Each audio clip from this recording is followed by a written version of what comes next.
And then I said, you know what, this is time. It's time right now to start setting this boundary. And I started slowly setting the boundary with this family member. And I was like, no. And I said, I was at home not doing anything. I was. But that's what I needed, to not do anything for anyone else. And it was so hard to say no. Like, I'm about to cry thinking about it. Like, that was the hardest thing ever. So I get it. It's hard to start developing that self-love because you're afraid of what others are going to think of you. You're afraid you're going to make people you care about mad at you. It's just a lot. It's a heavy burden and of guilt sometimes to carry. But y'all, you got to do this for you. And it's like, I started realizing that I was not wrong for setting this boundary. And I said, no, I'm not doing it. Like, I was at home doing nothing. But that was the point of me taking the leave. And I let them know that. I said, I took this leave for me, not to do more for others. I remember saying it distinctive like that. And I can't remember, they kind of like apologized. They said something like, well, I get it, but I just got so much I'm trying to do and this and that. And I'm like, and I'm thinking to myself, like, so am I. And so am I. What about me? And it's like, it snapped for me at that moment. Not just with this family member, but I just thought about it in generally. I'm like, you know what? I can't tolerate that anymore. Like, I have to look out for me. Because who else is going to do it? The people that I'm so-called bending over backwards for and letting them depend on me for everything, they can't do it. Because they can't look out for themselves. So who else is going to look out for me?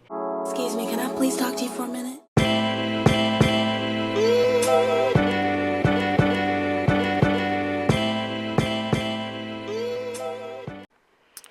What up, girlfriends? It's your girl, Kendall D.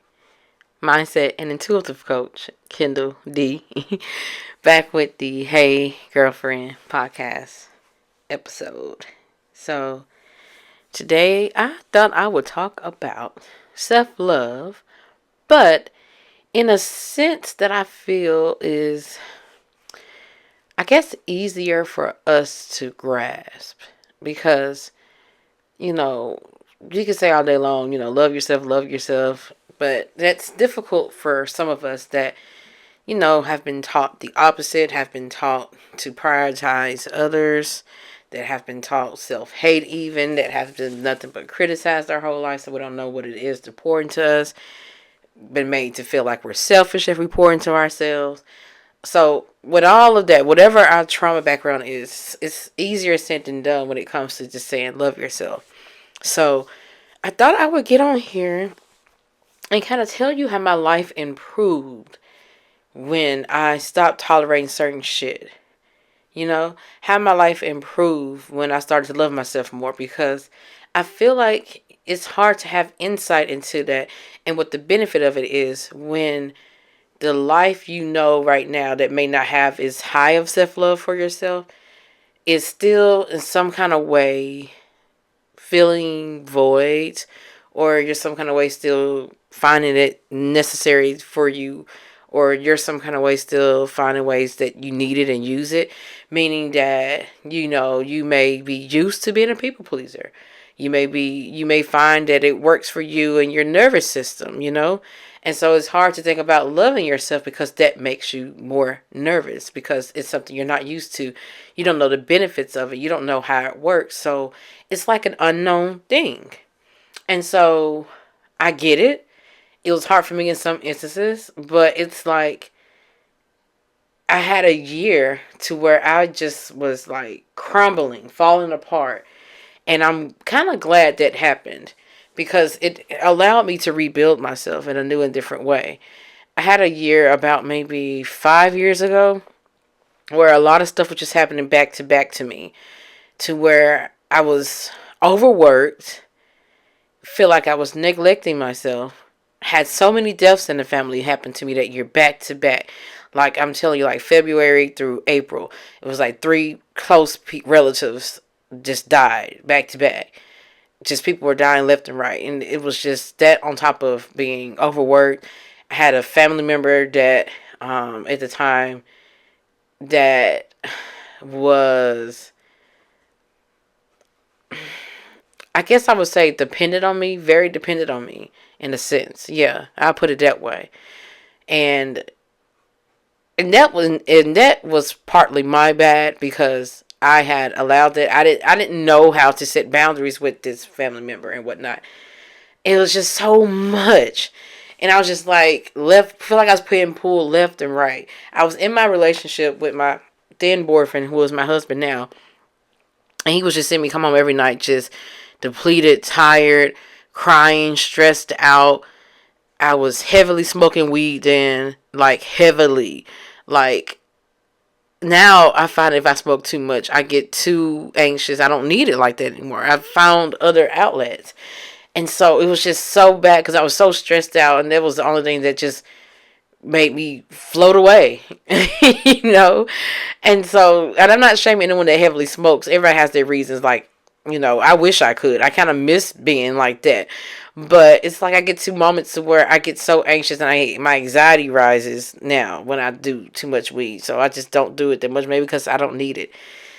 That's neither here or there. So that was a year. And I remember I left work for like a whole year. My job offered I can't remember what you call it now. My job offered this benefit, short-term disability. Yeah. And I went and seen a therapist that was through my company. I can't remember what you call it either. I can't describe it. But someone had told me about her. And I debated on taking it because I didn't want everyone at work to maybe feel like that. Oh, she's another one just lying to get time off work, because a lot of people were doing that. So this is me still in my worried about what everybody else think phase, people pleasing phase, and here I am just crumbling, tired, depleted, feel like I'm losing my damn mind. I was just so stressed. I just didn't know which way I was going. I was so depressed. I was just down and out. Down and out. A lot of things have happened at work too. Not only was a job overworking me, like some incidents at work had happened. It was just a lot on me all at once. And so one day I just snapped and I said, let me call this lady, this therapist.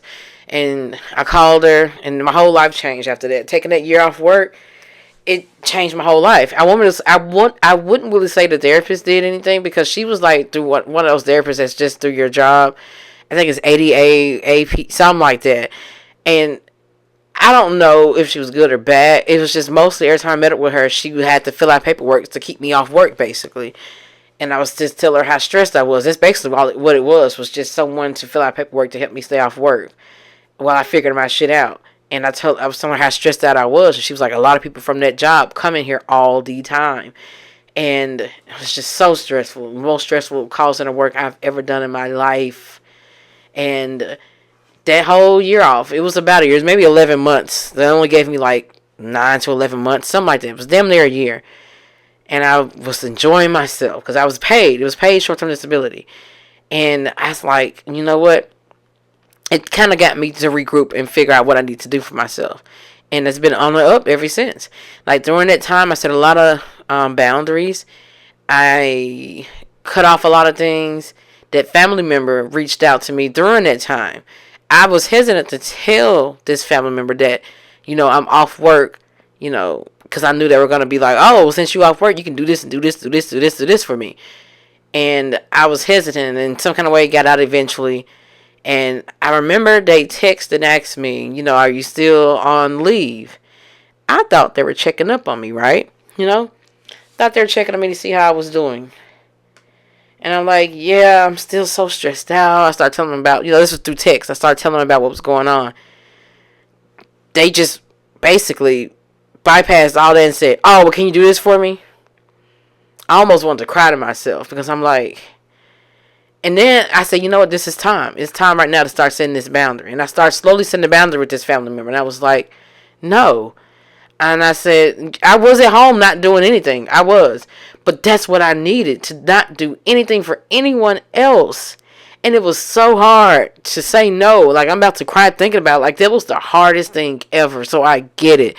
It's hard to start developing that self-love because you're afraid of what others are going to think of you. You're afraid you're going to make people you care about mad at you. It's just a lot. It's a heavy burden and of guilt sometimes to carry. But y'all, you got to do this for you. And it's like, I started realizing that I was not wrong for setting this boundary. And I said, no, I'm not doing it. Like, I was at home doing nothing. But that was the point of me taking the leave. And I let them know that. I said, I took this leave for me, not to do more for others. I remember saying it distinctive like that. And I can't remember, they kind of like apologized. They said something like, well, I get it, but I just got so much I'm trying to do and this and that. And I'm like, and I'm thinking to myself, like, so am I. And so am I. What about me? And it's like, it snapped for me at that moment. Not just with this family member, but I just thought about it in generally. I'm like, you know what? I can't tolerate that anymore. Like, I have to look out for me. Because who else is going to do it? The people that I'm so-called bending over backwards for and letting them depend on me for everything, they can't do it. Because they can't look out for themselves. So who else is going to look out for me? And I had a great man, that was there. But it's only so much that a partner can do. It really is. It's only so much. You still have a duty to yourself. And so that was the turning point in my self-love journey. And that's where I want to pick it up and start going into this list now. Because you're going to have a turning point to where you like, enough is enough. And that was my turning point. This was about 5 years ago. And I haven't been the same since. And I've been happier and more peace since. And I'm not close to that family member like that anymore. For a lot of other various reasons. That it's like, I feel like I just outgrew them. Like, I was on a healing journey. And they were just on a, I don't want to say victim journey. Because I know there's a lot of people out there that may feel like victims. But this is a story that I probably never tell the full story of. Because I want to protect this family member, because I don't do that on here. I don't talk too much about other people, but especially family members like that. Exes, whatever. I'm gonna talk shit about them. But family members, I'm kind of gonna be a little private with that. But that's just the gist of it. So there's no growth in victimhood. Like, it's, yes, you are a victim. Yes, you can be a victim. But what you gonna do about it? How are you gonna pick yourself up? Are you gonna keep feeling sorry for yourself?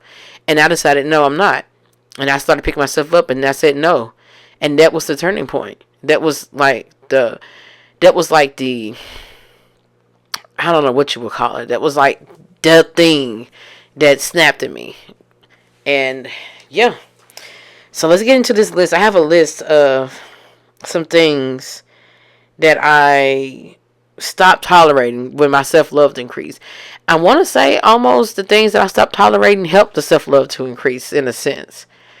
I don't know which one is which, but which way it goes. It can be either, I learned to love myself, so I stopped tolerating things, or because my self-love grew, I stopped tolerating things. You get what I'm saying? I hope that makes sense.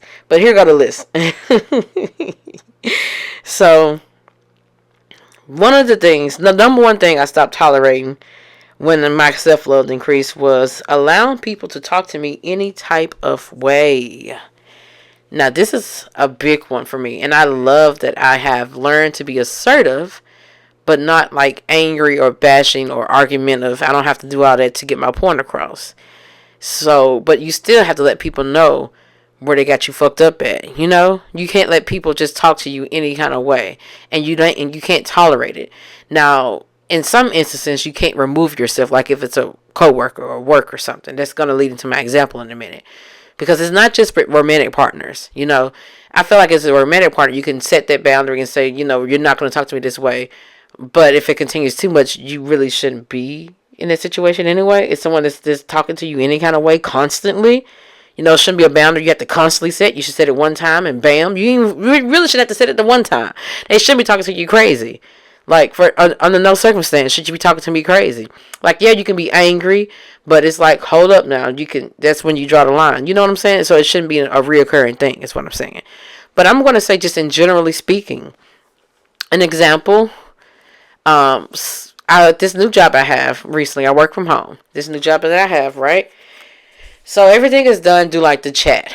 So I take it, I give them the benefit of the doubt that maybe through the chat it came off a certain way.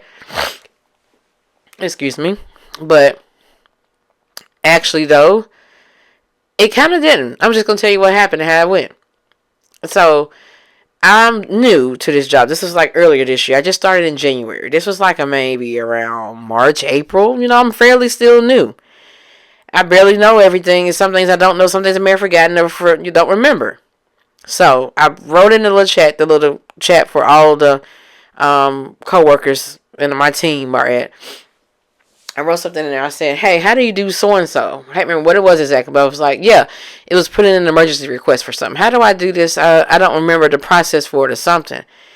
And one of the so-called team leads was in there. One of the floor support, and like she said it just like this. I don't know how she said it, her tone, but this is what I had was written. She was like, "You don't know how to do some question mark question mark question mark question mark," and said something else like, basically making me feel bad that I didn't know something.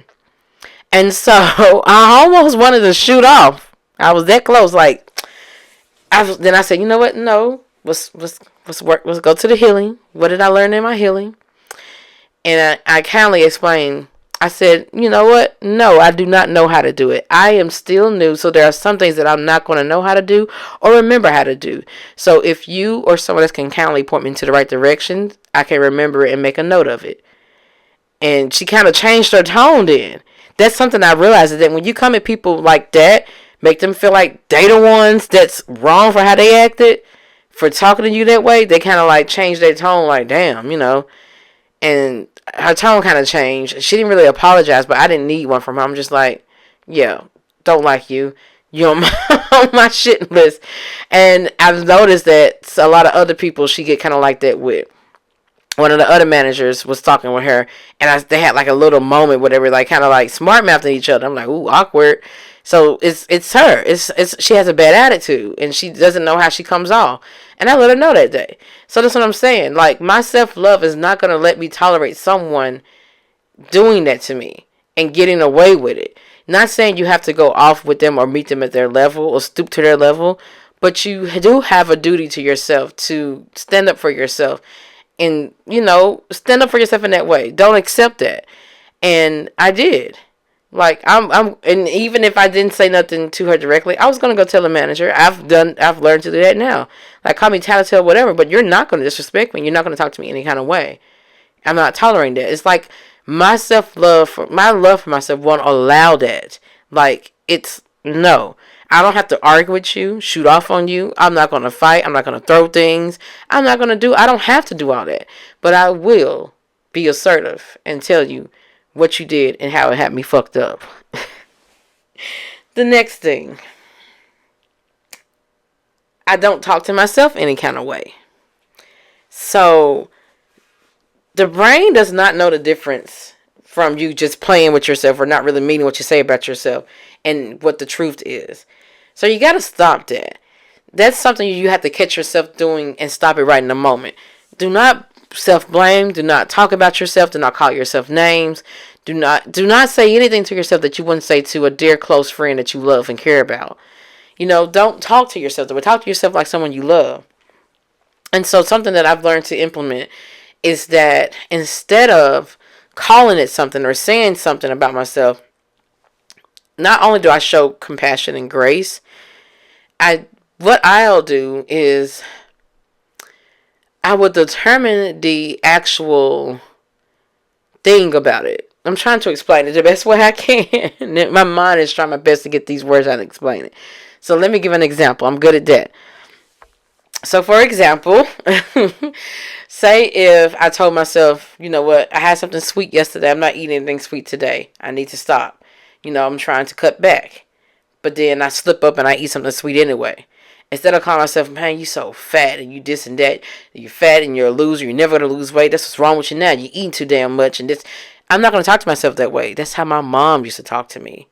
And you know what? I think that's why a lot of us have that negative talk like that to ourselves. Because we're used to people talking to us like that. And so we internalize that voice is our own. And we start using that kind of language. You got to stop that. And so in that instance, instead of me talking bad about me for making a mistake or doing something wrong, I say, that's okay. We're going to try again tomorrow. I just had a pretty stressful day. I made a mistake. I can try this again. Or I'll even get deeper and say, like, you know what? I have to do this if I want to be healthier. If I don't want to continue to gain weight, you know what? I gotta stop. That's the way you talk to yourself. You can be disappointed in yourself without actually bashing yourself. Use more truthful statements about yourself. You're not fat. You're not a loser. You're none of those bad things. Whatever you want to call yourself, you're not those bad things. That's someone else that made you feel like you are those things. You're not those things. So quit calling yourself that. What it is that you have to get to the root of what it actually is. What is actually plaguing you? What is actually bothering you? What are you actually feeling? You know? So in that case, if I ate the chocolate, if I ate that Reese's when I wasn't supposed to, and I said it because I just had bought some Reese's last grocery store run, and I ate too many in one sitting, and I'm like, you know what, you know better. And I was like, yeah, you can't have any more about no more next grocery shopping, and I didn't. You know, stuff like that. It's like, yep, I shouldn't have done that. I know better. I don't have to call myself a fat ass, a fat nobody, so I'm gonna be fat forever, not lose. You know, I don't have to do that. I'm not going to do that. I'm not going to talk about myself like that. I'm just not, because it's not loving. I'm just not going to do that. I look at myself and tell myself how I love my rolls. I love my fat. I love how I look. Look how I look at my clothes. I'm pretty. I tell myself all the good things, you know. And if I'm disappointed in myself in something, like if I disappointed in something don't fit, you know, I say, but that's why I have to, you know, eat a few more salads. I need to cut back. Let's get back working out. That way, you can encourage yourself, but you don't have to talk bad about yourself while you're doing it. So learn to correct that, and your self-love will blossom. If you study talking bad about yourself, you're constantly like making yourself believe that about yourself. Stop it. Stop yourself in your tracks and switch it. You can be disappointed in yourself and switch that, like, you know what, I'm not that, I'm just disappointed. And then explore that more. Like, say if you said you're never going to reach out to that guy again because, you know, he did you wrong, fuck him, no. And then you reach out to him again. Instead of saying, I'm so stupid, I'm so dumb. Stop it. Stop doing that. No, you are not. Instead, start with, I'm just disappointed in myself. And then determine, why am I disappointed in myself? You know, process it instead of calling yourself those names. That's what makes you more emotionally available to yourself. And that's what helps you to be more vulnerable. Because if you tie your vulnerability to you talking bad about yourself, and you said all those negative things, and so vulnerability feels scary and bad to you because it makes you talk bad about yourself, or you're associated with bad feelings, you're not going to be emotionally available to yourself or anyone else because you're associating that with bad feelings. You have bad beliefs about yourself, so you're associating vulnerability with the bad beliefs. So you're going to fear and run from it. So instead, take your time, say I'm disappointed in myself, start with that, and process it. It will work for you, I promise. Next thing. This is my favorite one. I am not tolerating time elapsed apologies. What does that mean? I am not going to just say after a couple of months or a couple of weeks and just let it blow over and we meet back up like nothing ever happened and we don't talk about it. I've done it in the past and it just builds so much resentment to where it's just a big fallout and it's never going to be back the same. You can't do that. You got to talk shit out. You got to have those uncomfortable conversations. And I'm all about uncomfortable conversations now. They were scary at first, don't get me wrong, because I'm not used to that. A lot of this shit is going to feel nerve-wracking at first because it's like your body and nervous system is so used to going one way. Now you're trying to force it to go a totally different way. It's going to be nerve-wracking, but you got to break the pattern. And so it was easier for me to have the uncomfortable conversations with like close friends, people that I knew that I could trust weren't going to blow up on me or weren't going to, I didn't have to walk on eggshells with. So when something made me uncomfortable, I would talk it out. And we opened the floor for us to do it with each other. They would come and do the same to me. So I'm like, okay. So that kind of helped me ease into that. And then I started doing it with like family members and other things and saying, you know, hold up, we need a conversation about this. A time elapsed apology, just letting time pass by, not speaking about how we feel, that's not going to fly. And the thing you have to understand about this is that you won't be able to have that conversation with everybody. You know, sometimes those people don't understand how to have that conversation, or they don't want to, or they don't feel like they've done anything wrong, and they just think over time, oh, it'll blow over. No, I'm not doing that.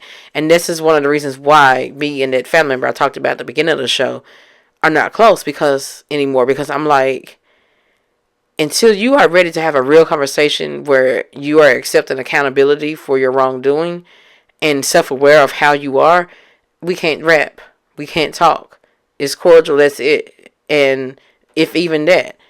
Because now I see that you want to play the victim and make me the blame. And I see that you aren't on the same page as me when it comes to the self-awareness. I'm self-aware in my part in it. I am. But I remember thinking to myself, like, but that's the thing, though. I can't have someone meet me halfway where I'm accepting all the blame and they're just there, like, not doing anything on their part. I can't do that.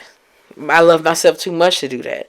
And it's just, you know what? It sucks, but time elapsed. It's not an apology anymore. Just because time has gone by doesn't mean that I'm just going to come back like nothing ever happened. Keep trying it if you want to. Keep on doing it. Keep on, whoever it is. It could be that guy. It could be that family member. It could be anyone that you just, after some time, you like just act like it never happened and it really hurt you and you had to get over it by yourself and y'all never talked about it. No. It's going to come up again. And it may be worse.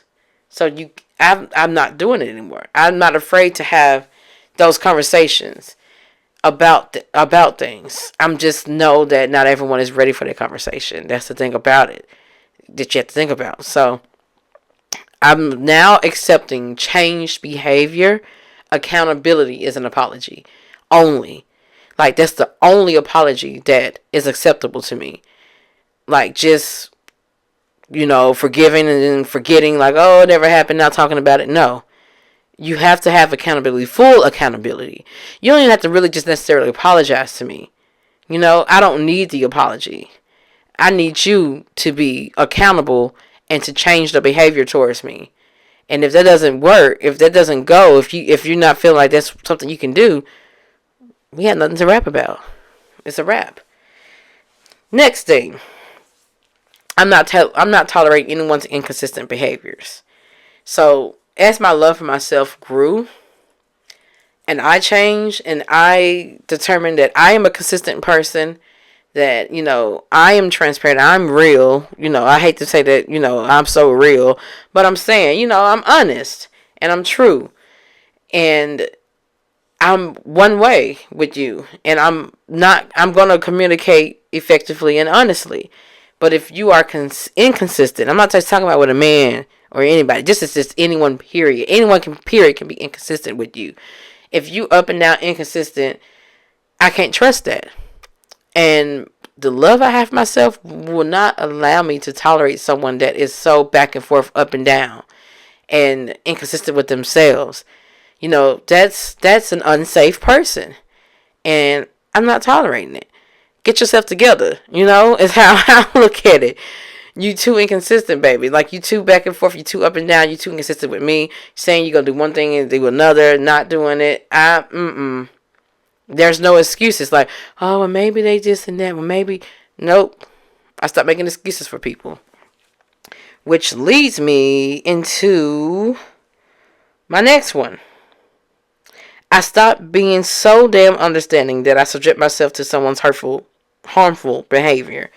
Like, I used to be so damn understanding. Just, what I was just saying about how I was so understanding of people's inconsistent behaviors. Because I'm like, making excuses for them. You got to stop making excuses for people and let them come to you about the reasons why they're inconsistent. Let them tell you. If they don't have nothing to tell you, then you have to take it for what it is. Like, okay, they full of shit. It was just short, point blank, period. But no, I'm serious though. Like, you can't be so understanding of someone that it allows you to tolerate their harmful behavior. Like, you can understand it, but understand it to the point that you know that you cannot fool with them anymore. Or that they aren't on the same level as you anymore. Or that they are unsafe for you. Understand to that sense. Like, yes, see them, accept it or not, but you can accept it and not even, deal with them. Like, okay, I see how you move and I see how you do. I see how you do me. I don't like it. I understand it. You may got a lot going on. You may got some trauma in your past you haven't healed from. You may got some bad upbringing. You may have all of that. But seeing that you're not on the same path of your healing as I, and that you're not trying to do better, and that your ways are hurting me, I understand it, but I'm not going to be the butt end of it, and I can't tolerate it. I love myself too much.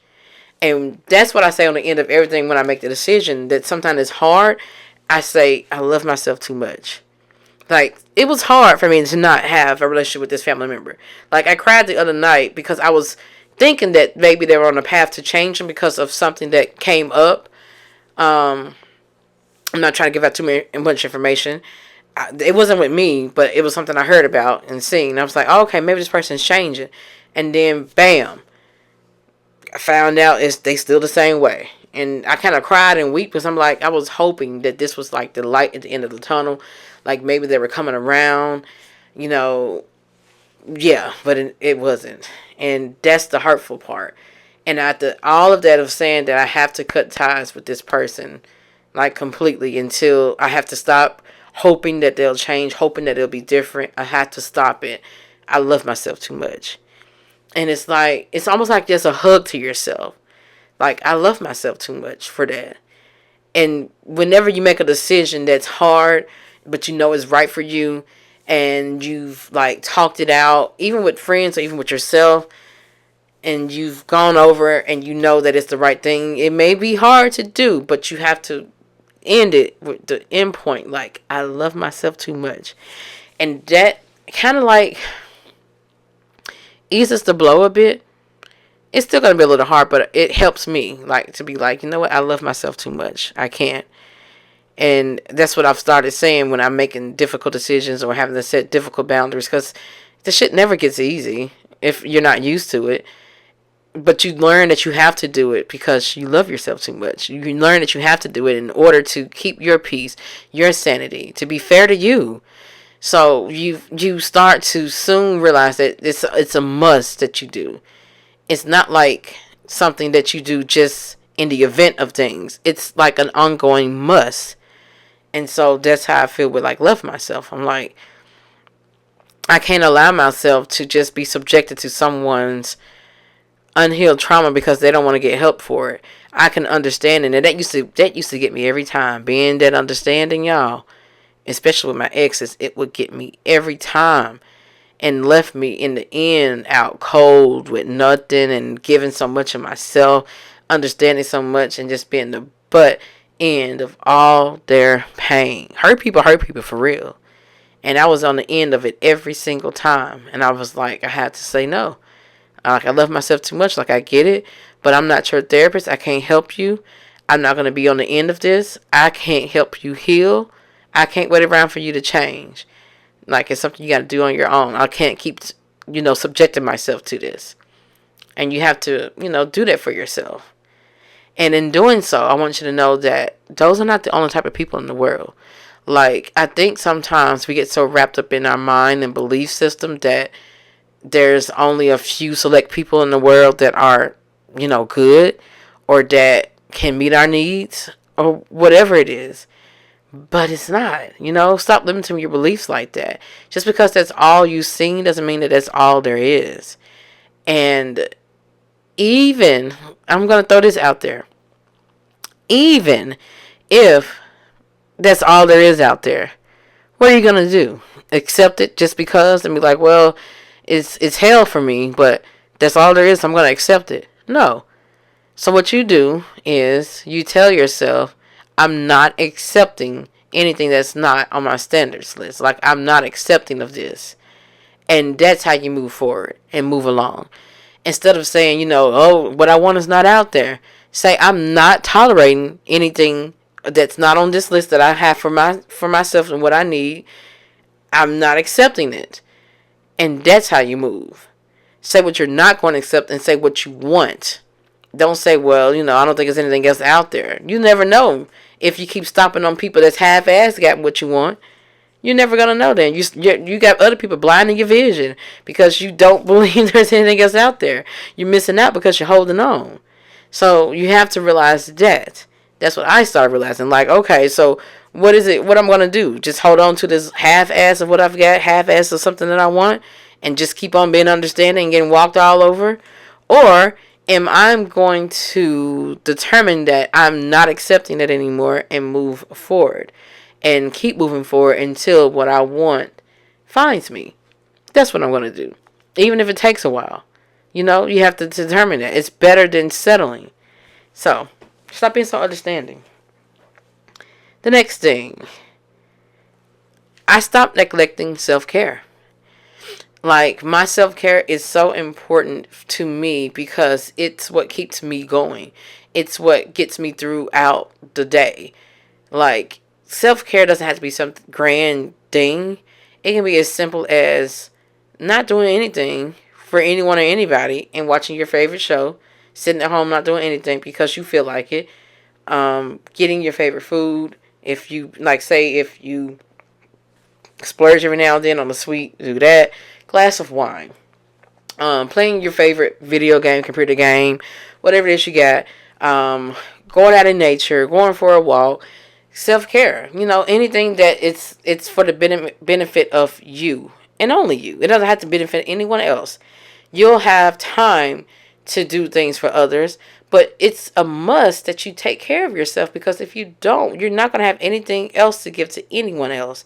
And when you do try to give to others and you have not cared for yourself first, it's going to build a lot of resentment, and you're going to tire yourself out. You're going to burn yourself out quickly. So they will just have to understand.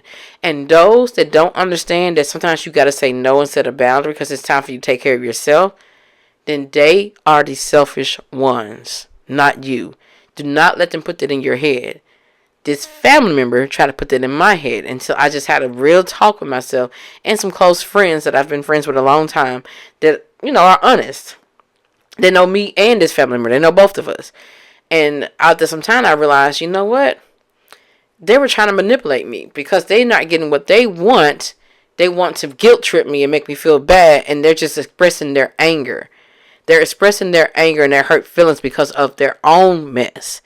And so because I'm not helping them with their mess anymore, and then I say quote unquote mess, then that is where the anger comes up, to where they spew out anything, no matter if it's hurtful or not.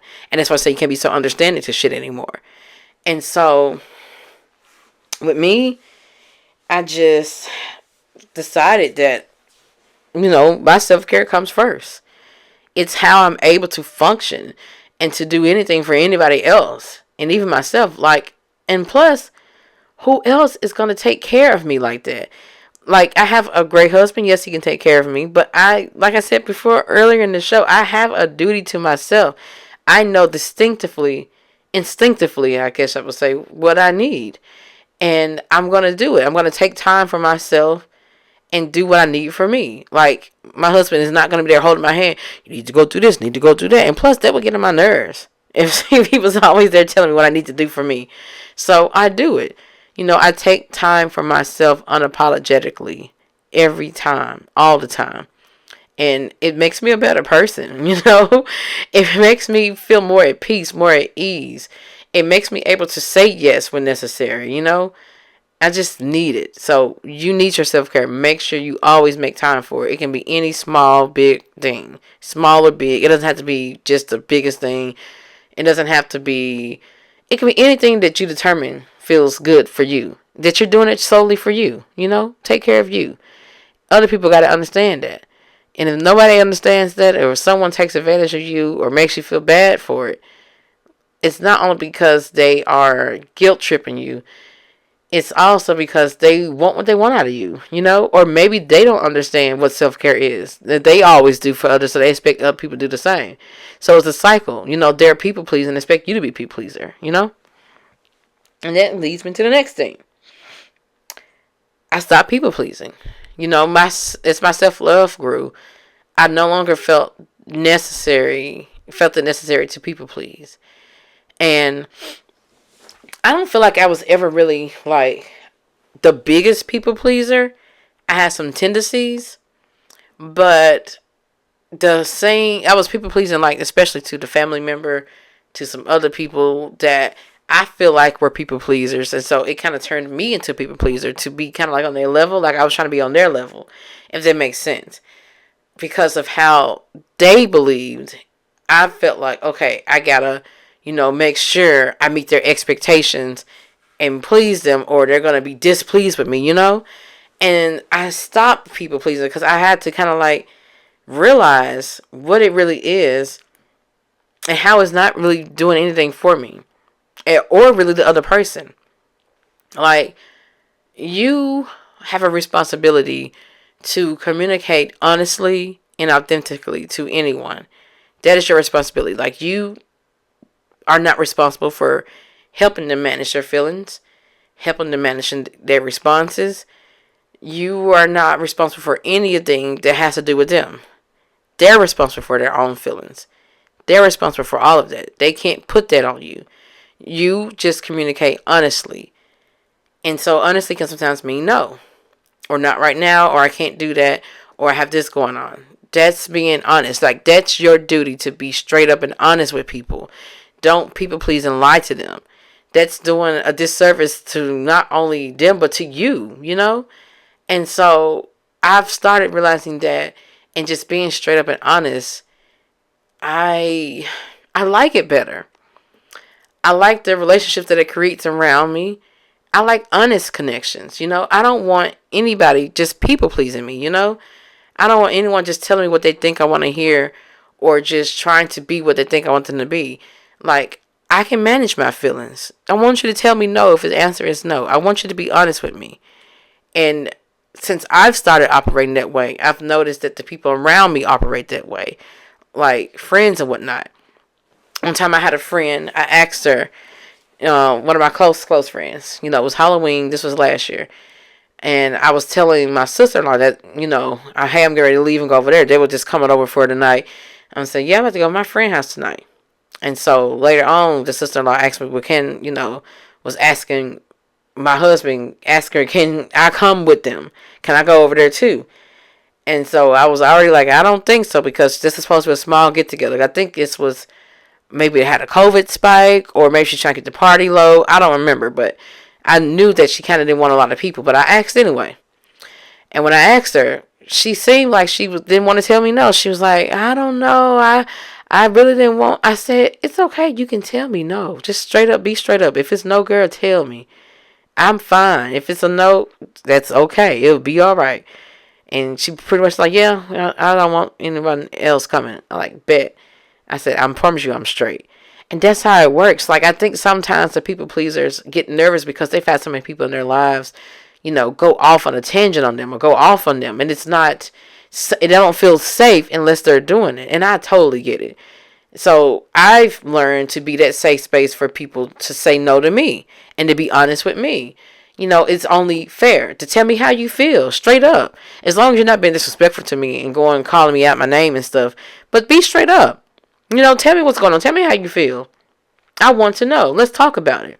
I want to make this comfortable so we can both talk about it. And I want you to be honest. Because I'm going to be honest, I'm going to be honest about everything. And so I was thinking to myself earlier, like, I'm really glad that I have friends in my corner in my life that are confident in themselves. Because I would hate if I had to, like, people please everything. Like, and agree with everything. Or like everything they like. That is tiresome. And it's so inauthentic. I love myself too much to not be authentic. And it's been times where I'm like, y'all like this? And they're like, no, I don't really like it. And I'm like, well, I'm getting it. I like it. And I get it, put it on, and bam, they like it on me. And vice versa. Like, I want to be able to say, no, I don't like that. Or be honest about stuff. Not tiptoe around it and say yes to everything. That's so, I love myself too much to be that inauthentic. And it's not fair to you for me to be this honest and trying to just people please, So I had to think about it in that sense. That, I deserve to be authentic and communicate honestly. That's my duty. And they deserve to know the truth and to hear the truth and to know me, the authentic me. They deserve that as well. So they can determine, where I fit in their lives.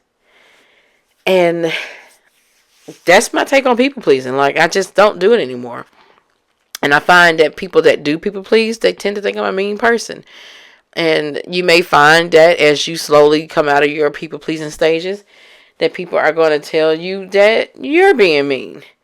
But really, it's just their trauma speaking for them.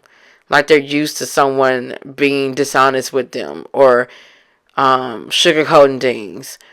And you don't have to say things in a terrible, mean way. That's not what I'm saying. But you should communicate effectively and honestly, always. And yeah, that's all I have to say for that one. Um, the last thing I got is one of my favorite ones that has really helped me. Well, always helped me, but this is one of my favorite ones. Is that I love myself too much to prove myself and my worth.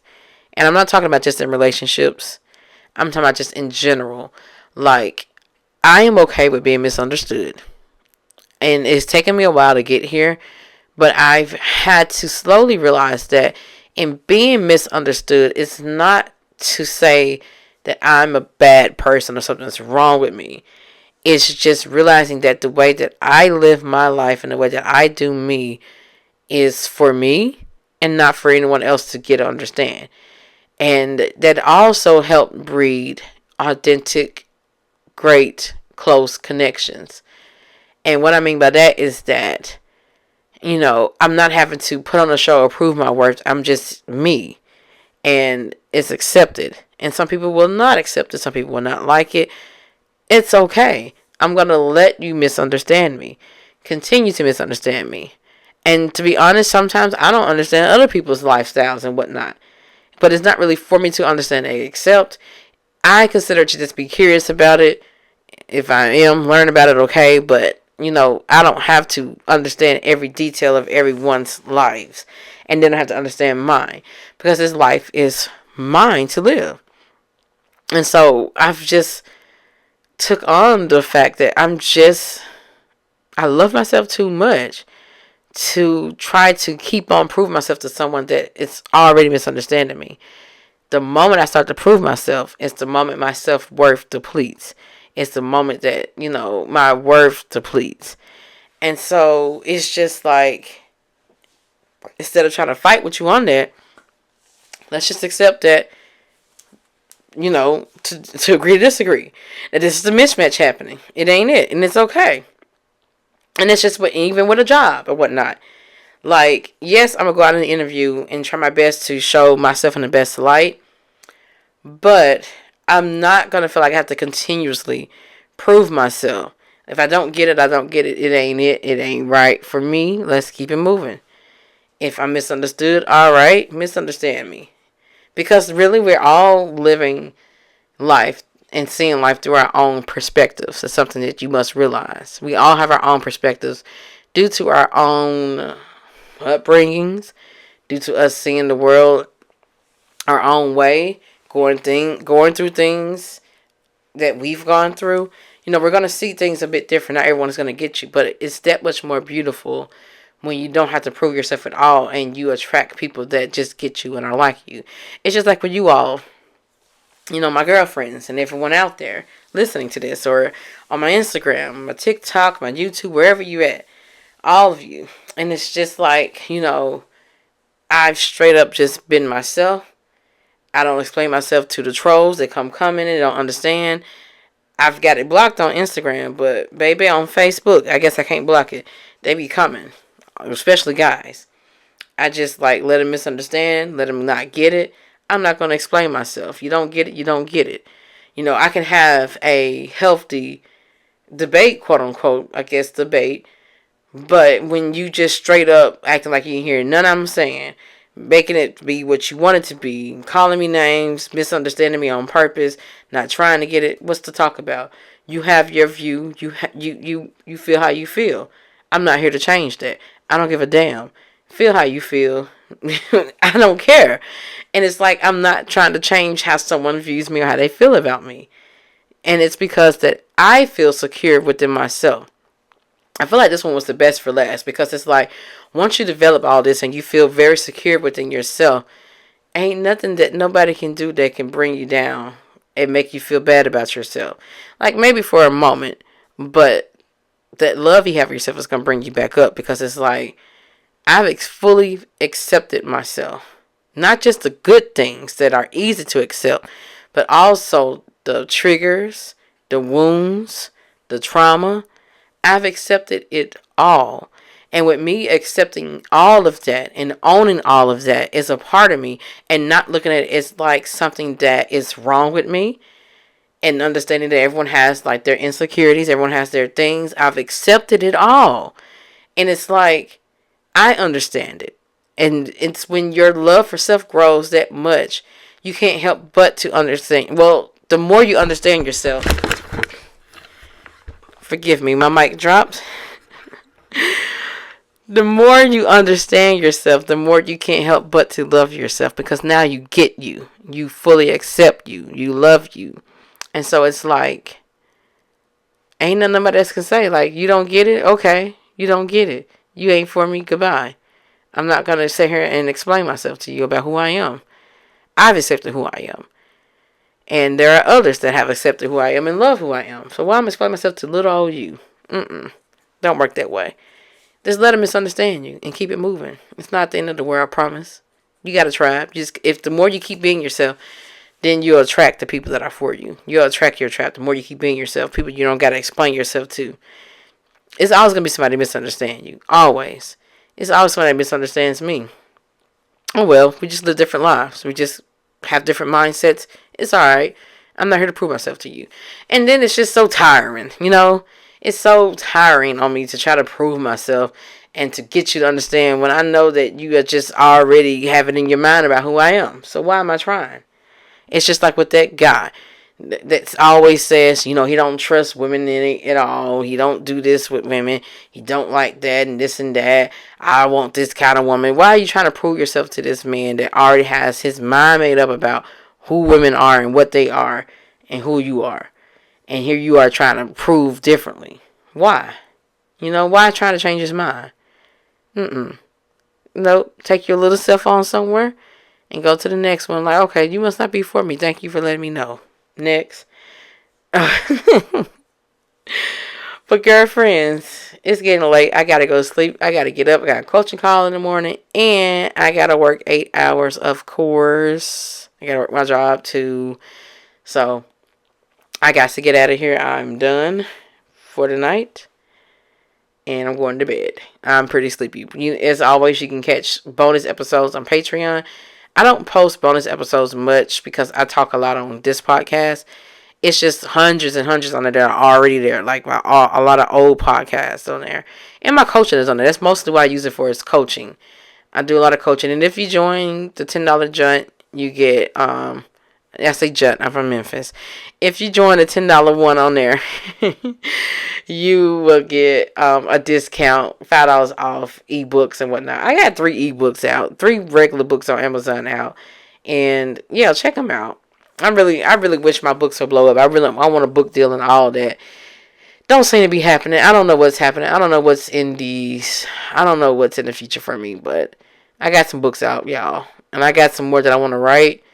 But I am in school now, by the way. So I got a lot on my plate. Like, a lot. But I'm going to get it done. I got to. I had no choice but to. So, that's all I got for this podcast episode, girlfriends. Until the next one, peace out.